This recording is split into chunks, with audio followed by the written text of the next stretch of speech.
Brought to you by Prescient Investment Management. Informed by science. Guided by insight. Prescient Investment Management is an authorized FSP. Welcome to another episode of Honest Money. We're doing something a little bit different today because we're talking about very young investors, incredibly young investors. So this is not an area of my expertise, and I was having a conversation with Steve van Rooyen, who's joining us today. He's the CEO of DigiDorks, and it's a digital media agency. So he's kind of the guru on all things digital media and hugely helpful to me. And we've been talking about babies because Steve and his wife are proud parents of a 6-week-old little girl, and obviously money and future planning, etc., is coming up. So we thought let's talk about it on Honest Money. Thank you for joining, Steve. Thank you so much for having me, Warren. It's really exciting to be on the show. And yeah, thank you so much for giving me the opportunity to ask questions. As you said, we've got a new little baby in the house. She's currently 6 weeks old as we're recording this. And yeah, so I just really, as you can imagine, as soon as she was born, the stress starts coming in around, should I be starting investments for her? What investments should they be? Should we be sending the money overseas? Should we be keeping the money in South Africa, or whatever the case may be? So I think if we can, what would your do's and don'ts be for an investment for someone that's 6 weeks old? I think the starting point, which you're hitting already, is using the power of compounding, for you and your baby is absolutely the best thing you can do. So the first part of the answer is just start, just get going. I think worrying about choosing the exactly perfect investment and choosing the best platform and all of those things, I'm not saying those are totally irrelevant, but actually the first point is just get going. And I think that for me is always the key point in something like this. So, I think when you're investing money for a youngster, and especially someone who's 6 weeks old, using a tax-free savings account makes all the sense in the world to me, because by the time she's 15, 16 years old, you would have used up her 500,000 rands worth of capacity. Well, I shouldn't say used it up, but you would have built up her 500,000 rands worth of capacity, which is works out at 36,000 rand a year. That is the max she can do, up to 500,000. What I like about that is that the money is starting to grow completely free of dividends tax, income tax, capital gains tax, all of that. So when she's 16, if the money is correctly invested, it might be doubling every 5 or 6 years thereafter. So, let's just say by the time she's 21, 22, she's got R1 million worth of investments that she can either use to fund education if you haven't made a provision for that, or she can keep it going. And if she stays disciplined, and knowing you and your wife, I have no doubt she'll be disciplined. But if she stays disciplined, I mean, that could be kind of the bulk of her retirement or financial freedom money done by the time, she's 35, 40. So I think tax-free savings accounts make all the sense in the world to me. I think it's easily the best thing to do. Maybe just what you would choose inside a tax-free. I think maximum allocation to shares makes sense. In other words, don't choose a balanced fund or a cash fund or a bond fund or conservative or cautious portfolio. She's got lots of time, and when you've got lots of time, maximum growth, at responsible risk is the ideal objective, I think. And that means shares. So your choice could be that you either choose kind of a local all share index kind of investment, whether it's a unit trust in those would be called general equity unit trusts, or an index, something like the top 40 index. The alternative to that is then global equity. So global equity unit trust or a global equity index. I think to me, the big decision there is make sure it's low cost, make sure it's well structured, and then 100% in shares all the time. And just don't worry about market volatility and what's going on in the in the news and the media, because truthfully her time horizon is so long that actually whatever you do now, the best thing you can do is just start the money, get it invested, and keep invested. I think I wouldn't be cautious with her investments. I wouldn't, put all her money in cash or something like that. I think that doesn't make sense. Cash investments just don't make sense for tax-free accounts anyway. But for young people, time horizon is key, and they've got such a long time horizon that doing anything else other than shares doesn't make sense. I wouldn't put her money into a product, like a endowment or a structured product or something like that. I think the benefit of a tax-free is that it's accessible. If something goes wrong in life and you need the money, it's accessible. And at the same time, we know the costs are going to be reasonable because, government have made a point about limiting the fees on tax-frees, which I think is good. I'm not sure what else I would do other than don't delay. I think, get going, and if you've done it already, well done. If you haven't, get started. I think that's the big point. Yeah, and I think just to add to that as well, that I think it's just the times we live in. A lot of our family also live overseas. So, and they always ask us, what can they buy the little one? And if you do have some sort of investment product or something like that, then it's just easy to say to them, listen, well, why don't you deposit some money into this account? We'll invest it for, and in the future, should be able to reap those benefits from there. I just wanted to ask, because obviously now that we have the little one, and I think you might have touched on it already with the endowment products, but we get bombarded with investing in some sort of, I'm not even sure what the products are, but some sort of products for education. Do you advise on those, or do you think it's really just we should rather invest money and do it ourselves? Yeah, I don't like those. Usually what's happening is the financial services companies, the unscrupulous ones, let's say, are kind of tugging at your heartstrings. They know you want to do the best you can for your children. They know you want to do everything that's in your power to make their lives better. So calling, creating a product and calling it, education fund. The marketing around that is genius in a way, but the ethics maybe not so genius. What I don't like about them is they're usually endowments. They usually are at least a 5-year product, and your money becomes restricted in terms of accessing that money. Sometimes they'll charge you upfront fees to go into it. I'm not sure that the ongoing fees of those products are even that cost effective anyway. And the premise is that after 5 years, if you save for a minimum of 5 years, the proceeds are tax free. And for most people, especially if you do the investment in your daughter's name, she's not going to be paying much tax ever, until she starts earning a salary. So if it's expressly for her education and you do it in her name, tax is not a consideration. It's much more important to know that you can access the money when you need to, that the costs of the investment are good, and that you are well positioned in terms of what's the underlying, what's the ingredient of the investment, what's the thing that makes it up. An education fund that's in cash or a balanced fund just doesn't make sense to me if you've got a 10 or 20 year time horizon. Yeah. Okay. That's cool. And then, I think my final question was really just around life cover and disability cover. Obviously, before we had our daughter, it was a concern, but not as much as a concern it is right now, because obviously my wife has a stable job, I have a stable job. So if something happened to either partner, it was okay.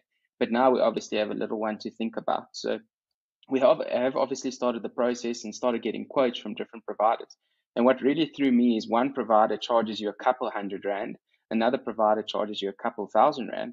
So do you have any tips or advice of something that I should look for? Should I focus more on the disability or more on the life cover? Or what's your thoughts on that? Yeah, it's a very tricky one because, good life cover and good disability cover, unfortunately, is expensive. So something that costs you a couple of $100, I would suspect is not really worth the money you're paying. What you'll find is it'll be loaded with exemptions and exceptions where, if you're riding a bicycle one-legged upside down, they might pay you. But if you're riding two-legged on a flat road, they're not going to pay, something like that. I just think, obviously I'm using a silly example, but high quality disability cover from an insurance company that is going to pay, it's going to cost you money. I think, and the younger you are, the more likely that they might have to pay because they have to insure you for the remainder of your working career. So sometimes it's 25, 30 years of working life that they've got to insure. So it's going to be expensive. Do you give a preference to one or the other? I think you need to do both. The reality is you need to do a calculation as a family and say, well, if one of us isn't here, the remaining partner might be okay from an income point of view, but they might not have enough money now to fund education. And for example, now they might need to get a caregiver or an au pair or somebody to help with the fetching and the carrying. And so you need to do a calculation to say, in addition to just kind of, our base expenses, if you've got debt and we need to cover that for life cover, we also need an extra amount of money, so that the surviving partner can actually, look after the child, look after themselves and get ahead, and I think, definitely worth considering. And disability cover for the same reason, you're both earning. So your joint incomes are part of the plan now. And suddenly one of you, no longer can work, but you're still alive and still a cost. It sounds horrible to say a drain on the family, but a financial drain on the family. In which case, yes, you definitely need disability insurance. I tend to try and get 2 or 3 quotes at least when I do this. So what I would do is I would, there are a couple of the newer sort of new age insurance companies that, very specific about the way they underwrite you and how long you get insurance for, etc. And I think those are worthwhile. I think, it's definitely good to get a quote from at least one modern new age insurance company, and then at least 1 or 2 quotes from some other insurance companies as well. Don't be scared of getting from the traditional life assurers as well. My big tip there is make them work for their money. So tell all of them that you're doing this. Tell all of them that you're going to show the quotes to to everybody, so that they can help you make the best decision. These life assurance companies train their agents on the benefits of their own products and the flaws in their competitive products. So once you've done your homework and got a few quotes, you'll know very well after probably 3 quotes whether you're correctly positioned, whether the fees are fair, etc., and what the risks are. But I think we would be kind of negligent in our conversation if we didn't talk about one thing that you should be doing, almost at the same time, and that's make sure your will's updated. So it's something, that you kind of sounds like you're ticking the boxes, which is good, but one of the things for new parents, especially new parents for the first time, it's by the time you've got your second baby, you've probably covered all the stuff. But on your first baby, one of the conversations is, who do we appoint as the guardians of our daughter if something happens to us? And that's quite a tough conversation, because a lot of people will automatically, especially younger people, younger parents would say, well, I'll just nominate one of our sets of, one of the sets of grandparents, which I think is a terrible outcome. Grandparents are grandparents for a reason. They're not young enough. They're not prepared, for example, to kind of take on a young baby all over again. And it's not a service to the baby either. The grandparents should play the role of grandparents in your daughter's life if something happens to the 2 of you. So I think you're looking for, someone of a similar age, someone who can, kind of bring up your daughter with the same values. And then really importantly, you've got to speak to that person or that couple. Make sure that they're agreeing and that they understand, that they've answered their questions that they might have. You've told them what you want. And that needs to be, the appointment of the guardians, the legal guardians of your daughter need to be in the will. That needs to be specific. This is who it is, and you name them. And then really importantly, you speak to both sets of grandparents to say, you're not it. This is why. This is our logic, our reasoning, and we don't want fights. On our death, we want you to be our daughter's, grandparents, but you're not the guardians every day. And it's kind of a tough conversation, because they might be a little bit hurt, but you don't want to. You need to prevent all of the kind of potential fights in the future now. And have the hard conversation now, and hope that it never ever gets used, obviously. But I think making sure your will is right. Also talking to the guardians to say, look, this is the life policy that we will set up. And make sure that the flow of the money from the life policy goes to the right place to look after your daughter. You need to be careful there that you're worrying about one of you dying, but if both of you die, where does the money go? And a lot of the time, creating a trust at the moment of the death of both of you, or the last of the 2 of you, and it's called a will trust, makes a lot of sense. So you don't start a trust today, but you put it in your will now to say, if we both die, our assets go in here, the life policy goes in here. We've got trustees that will look after the financial interests of our daughter, while the legal guardians look after her daily. So I think that's a big one. There's so much to do, and there's so many things to think about. That might get neglected. I think it's an important one. And maybe just as a general comment, Stephen, I think new parents always try to do their best. So what happens is stress levels, inevitably raise. I mean, no matter what you do, you're now worrying about, a new life, and it's a crushing responsibility for a lot of parents. And I think one thing to understand there, and it's a bit of kind of a psychology lesson now, is you can only control certain outcomes, when you have a child. So some of those things are, we can start to provision, we can financially set the goals in place. We can start to figure out where we want our daughter to be educated, all of those things. But there are so many things that you can't control. And actually, living with high levels of stress, is not a gift to a child.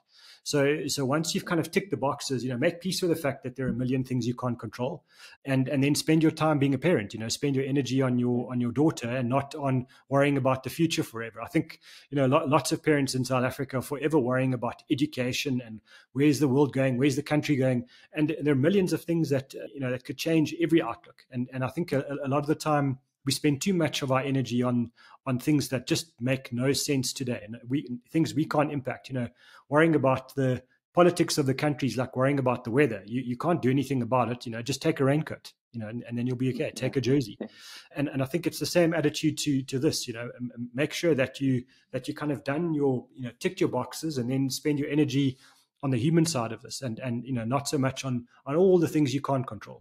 Yeah, no, thank you so much, Warren. I think that is so true, because it's like last night, my wife and I had the conversation of like, what if she chooses to go to a varsity or university overseas? That's obviously going to mean that we should be saving in a foreign currency. But then, like my wife said, well, what if she chooses United States or England? Then what currency do you choose? And it's something that's so important what you said now, just to rather focus on saving for it. And when the time comes and she makes a choice to go to whichever country, then we've provided the necessary funding for it, So thank you so much. My last question was going to be around trusts, because that's also something that new parents always mention to each other. We have to open a trust now because we have a little one.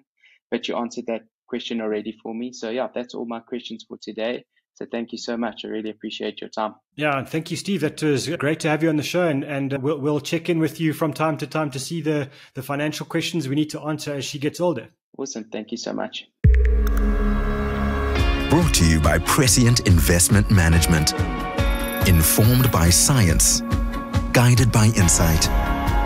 Prescient Investment Management is an authorized FSP